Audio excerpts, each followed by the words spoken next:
So, what's the deal with Chinese philosophy? Let's delve into that. The toughest problem we face is our own life issues. It's like trying to untangle a mess. Life is full of troubles, right? In Buddhism, they call this real world the dusty world. It's because it's filled with all sorts of problems and hassles. In Buddhism, they use the term dust to describe these problems. At first, we focus on the external troubles, like our living conditions. Dealing with those external issues is relatively easy.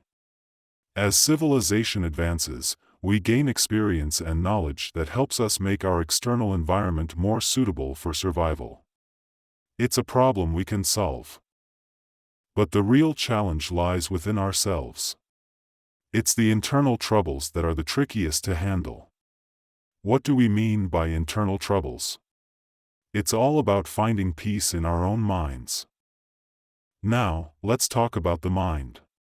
When we delve into Wang Yangming's school of heart about the mind, we need to start with a simple question: what exactly is the mind? As humans, we have a mind, and we can say that animals have a mind too, to some extent. In a way, it's true. Both animals and humans are living beings. Biologically speaking, we're pretty much the same, and humans make for an interesting subject of study in biology. Both humans and animals can get sick because, well, we're living beings. When our bodies get sick, just like animals, we feel physical pain. So, animals also experience physical pain. When an animal is sick, it might cry out and show signs of pain. That's their way of expressing physical distress. But here's the thing: animals only experience physical pain. They don't have the same kind of emotional troubles that we humans do. When our bodies are sick or in pain, that's when emotional troubles start to creep in. But even if our bodies are perfectly fine, we can still experience emotional distress. Where does that come from? It comes from our human minds. Animals don't have the same kind of complex mind that we do, so they don't go through the same emotional struggles. At most, they feel physical pain. Our minds, even when we're not physically hurting, can still create all sorts of emotional troubles. It's something we have to deal with. The hardest thing for a person to handle is their own life. External problems might seem easier to tackle, but it's the internal struggles that are the most challenging to confront. In the Analects, Confucius, 6th century BCE, states, "Those who lack principle cannot endure adversity and cannot enjoy prosperity for long." Within the Analects, there is this profound statement by Confucius. What does adversity mean in this context? It refers to the hardships and challenges of a life plagued by poverty. And what about prosperity? Here, it signifies a life of wealth and abundance. Now, let us explore the concept of lacking in principle. It should not be taken at face value as simply referring to morally corrupt individuals. No, lacking in principle does not imply being inherently bad. Rather, it alludes to individuals whose hearts have not found inner peace, those whose disposition lacks a consistent sense of benevolence. Confucius coined the term lacking in principle to describe those whose hearts do not possess this enduring virtue. For individuals with such a disposition, their circumstances become irrelevant. Whether they experience poverty and despair or wealth and success, they find no contentment, and a sense of unease pervades their lives. Applying this criterion, it is likely that most individuals, including myself, Wang Defeng, would be deemed as lacking in benevolence. Our hearts have not yet found tranquility, and our dispositions lack the constancy of benevolence. Now, let us explore the meaning of a constant disposition. This will be the focal point of our discussion today, and we shall dedicate ample time to delve into this statement.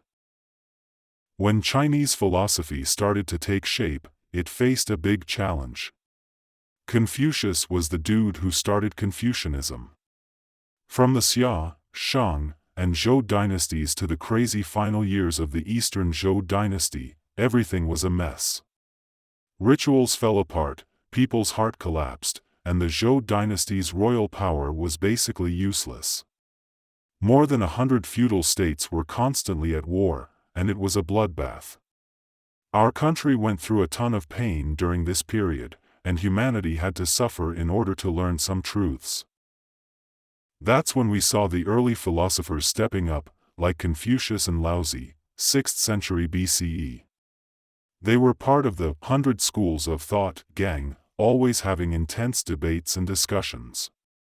Okay, there weren't actually 100 schools, but there were a whole bunch of different ideas floating around. The main players were Confucianism, Taoism, Moism, legalism, Yin-Yang school, and school of logos. They all got into philosophical talks because of the massive suffering going on. So, Chinese philosophy took its first steps, tackling the big question of how to navigate the toughest aspects of life. That became the main focus of Chinese philosophy. Why do we feel the need to organize our lives? It's because our minds are always looking for something to settle on.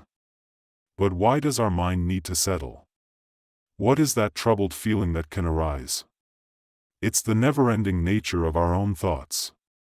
We have an insatiable mind, and that's where the problem lies. Why does life become a problem? It's because our minds are always wanting more. For animals, life isn't a problem. They don't overthink it, they just go with the flow. But for us humans, life becomes a problem. That's what we call the problem of human existence. Where does this problem come from? It comes from our restless minds. We're constantly seeking something more. And it's this constant seeking that we need to find a way to calm down. Now, does this idea of a limitless mind really exist? Well, let me explain it in a way that everyone can understand. We all experience time, and in every moment of our lives, we're making plans for what's to come. Think about it. Right now, as I'm talking to you, I'm already thinking about what I'll say next. We're constantly living in this cycle. But here's the thing, time isn't just a series of fixed moments like Newton thought. It's more like a three-dimensional thing with the past, the present, and the future all intertwined. So, how do we live in the present? By making plans for what's ahead.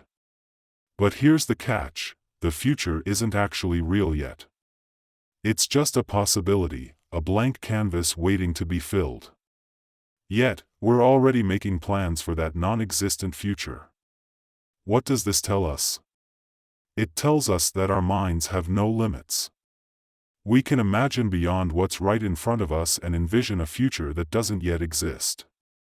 This is what makes us special. Sure, it can lead to worries and troubles, but it's also what brings the magic to life. Because when we plan for the future, we're setting forth ideals, and that's what gives our lives meaning. What we're really searching for is contentment within our limitless minds. But how do we achieve that? Let's picture someone who has worked hard for years and finally saved up enough money to buy their dream luxury villa. On the day they make the purchase, they might think, this is it. From now on, my life will be filled with happiness. But hold on a second, is there truth in that thought? Nope, they're mistaken because eventually someone else will live in that villa. They're just temporary residents, like all of us in this life. We're all just passing through. Now, let's consider another example. Imagine someone who has struggled for years in politics and eventually reaches a prestigious position as a member of the top central committee. On the day they achieve this status, they might think, finally, my amazing life starts now. But are they thinking straight? Nope, they're mistaken too because eventually they'll step down. And there are only two ways to step down, either they land safely or, well, they end up in prison. In China's political world, there's just a thin line between power and prison. Haven't we seen someone recently who went down that path? And we all know they used to be a top committee member. These examples show us that whether it's a fancy villa or a powerful position, they're all finite things. Our limitless minds can't find true contentment in things that have limits.